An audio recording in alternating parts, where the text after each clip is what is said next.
All right, when you think about what kicked off the American Revolution, what comes to mind? Probably taxes, right? Maybe some battles. But what if I told you one of the most important ingredients wasn't a tax or a battle at all, but a massive religious revival that swept through the colonies back in the 1730s and 40s? Yeah, it's called the First Great Awakening, and believe me, it didn't just change how people prayed, it totally rewired how they saw the world and their place in it. And to really get this movement, you've got to meet its superstar. I mean, even Benjamin Franklin, one of the smartest guys of the entire era, described this English preacher George Whitefield in terms we'd use today for like a rock star or a giant movie star. He wasn't just some clergyman. This was something else entirely. This wasn't just church. This was a full-blown cultural phenomenon. So, they called Whitefield the Grand Itinerant. And what that means is he didn't have a home church, which you can imagine drove the established church leaders absolutely crazy. Instead of staying put, this guy toured the American colonies 7 times, delivering these unbelievably dramatic open-air sermons that would leave huge crowds just totally spellbound. He was a force of nature. So the big question is, how did one guy's passionate preaching manage to captivate an entire continent and set the stage for such a massive change? Well, let's get into it. Okay, so Whitefield's style was so radical, so emotional, that the traditional churches literally slammed their doors in his face.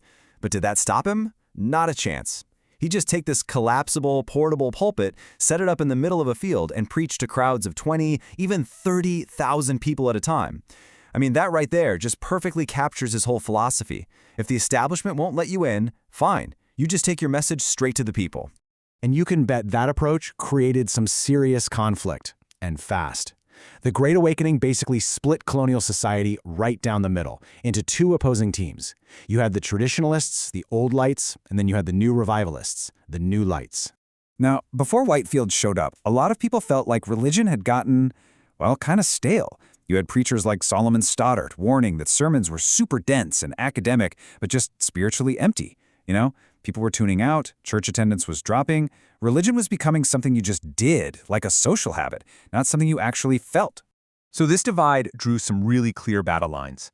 On one side, the old lights. They were all about order, tradition, the church hierarchy. They believed faith had to come through the proper channels, through the established church. But the new lights? Totally different story. They were all about emotion, about a direct personal connection to God. For them, faith wasn't some stuffy intellectual exercise. It was something you felt deep inside.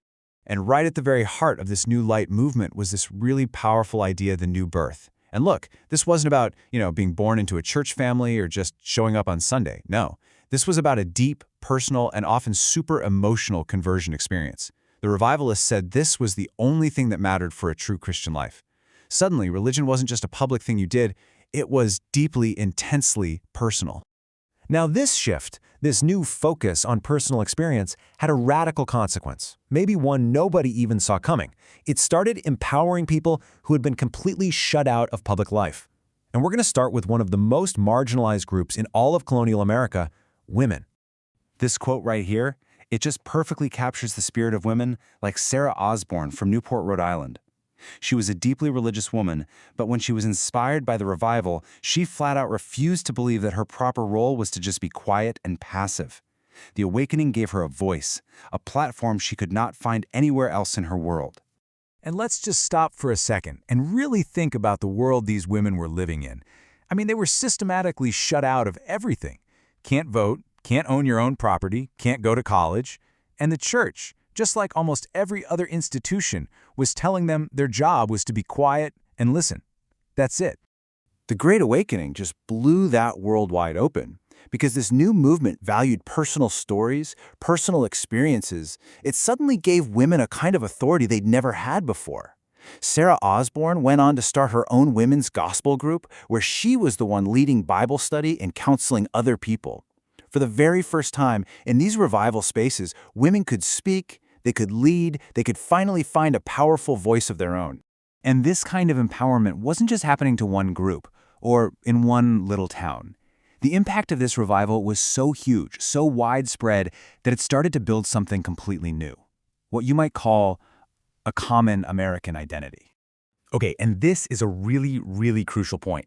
Before this, think about it. A farmer down in Georgia had almost nothing in common with a merchant up in Massachusetts. They were like different worlds. But the Great Awakening, with its traveling preachers and this shared feeling, it became the first major event that pretty much all the colonies experienced together. It was like a unifying fire that just swept from north to south. And that fire, it reached everybody. The sheer energy of the movement started bringing black and white people together in ways that were just completely unprecedented. I mean, look at this image. You can feel the raw emotion, the participation that was so central to the whole thing. It was cutting across racial lines in a way you just did not see anywhere else in colonial society. In fact, historians point to the First Great Awakening as the moment when African Americans, both enslaved and free, began embracing Christianity in huge numbers for the very first time. The movement's message about having a direct line to God and its really emotional style of worship, it just resonated deeply, and it helped create entirely new communities of faith. So let's put the pieces together. You've got a shared experience across all the colonies, you've got people questioning old authorities, and a new focus on the individual. It's starting to sound a little less like a prayer meeting and a lot more like a political rally, isn't it? Well, this is exactly where the seeds of revolution were being planted. And you can trace the thinking pretty easily. It all starts with this idea of a personal relationship with God, right? One that bypasses the official church hierarchy. Well, that teaches you it's okay to question religious authority. And when people saw preachers like Whitefield openly defying the church, preaching in fields because the doors were locked, they learned a massive lesson. Established power can be challenged. And you know what? It's a pretty short jump from questioning a bishop to questioning a king. So here's the bottom line. The Great Awakening was, in a way, a training ground for revolution. It taught an entire generation of Americans that they had the right to choose their own spiritual destiny. And if you believe you can choose your own minister and your own church, well, the next logical question is, why on earth can't you choose your own government? And believe me, this wasn't just some abstract idea that historians came up with later. The Founding Fathers saw this connection crystal clear. Just look at this quote from Samuel Adams. He's taking the language of the awakening, this idea of liberty being a gift from God, and he's using it to talk about the political fight with Britain. The language of spiritual freedom was literally becoming the language of political freedom. So in the end, the Great Awakening did way more than just fill a few churches. It gave the American colonists a reason, a philosophical justification to rebel.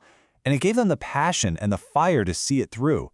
You know, as one historian put it, pure reason might have been enough to declare independence, but it would have never been enough to get people to actually fight and die for it. That fire, that came from the revival. Which leaves us with a pretty fascinating question, doesn't it? The First Great Awakening started out as something deeply internal, a personal search for a new birth. But that one personal change, when it was multiplied by thousands and thousands of people, is what ended up creating an entire nation. It really makes you wonder, how can a change that happens inside a single human heart go on to change the entire course of history?